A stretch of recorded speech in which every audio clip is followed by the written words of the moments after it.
My name is Telaekah Brooks. I'm a partner at Venture Philanthropy Partners in Raise DC. We are a philanthropic organization that has many tools, one of which is that we pair growth capital with strategic assistance and advising.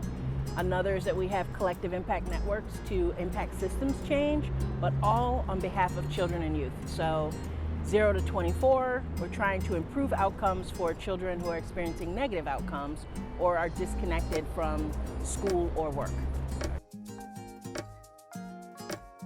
Found out about them through Advancing Cities. So we are, like Beloved and NOLA Cares, we are part of a 2022 JP Morgan Chase Advancing Cities cohort where we are trying to affect change in early education in the District of Columbia. So we are educating more women so that they can be early childhood educators, so that they can improve kindergarten readiness and third grade reading. We're wrapping services around them. It's mostly African American women and Latino women in DC who are childcare providers or education providers. And we're trying to disrupt a little bit of the early learning business model by doing some service delivery for and capacity building for early learning centers. So we found out about them through that. Affecting this type of change in the racial equity space is exhausting, right? And so what I'm experiencing at this conference is a combination of giving me tools that can help me try and affect change and look at change making in different ways in my own community, with also giving me the space to feel exhausted and to be recharged, right? Because you're fighting all the time.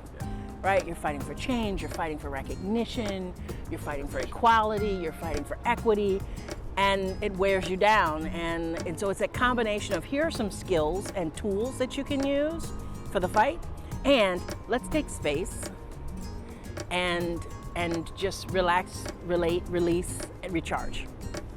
That's what I love about it.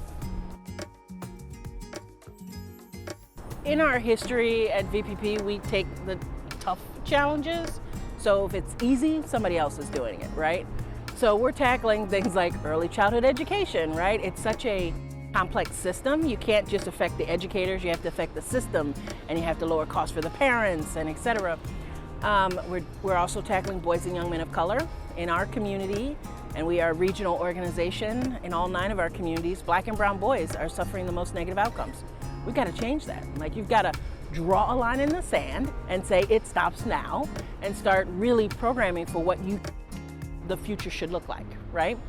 And then we're tackling high school graduation rates and trying to get equity. Most of our dropouts are again, black and brown children. If we want to be the country that thrives in the future, we can't leave anyone behind.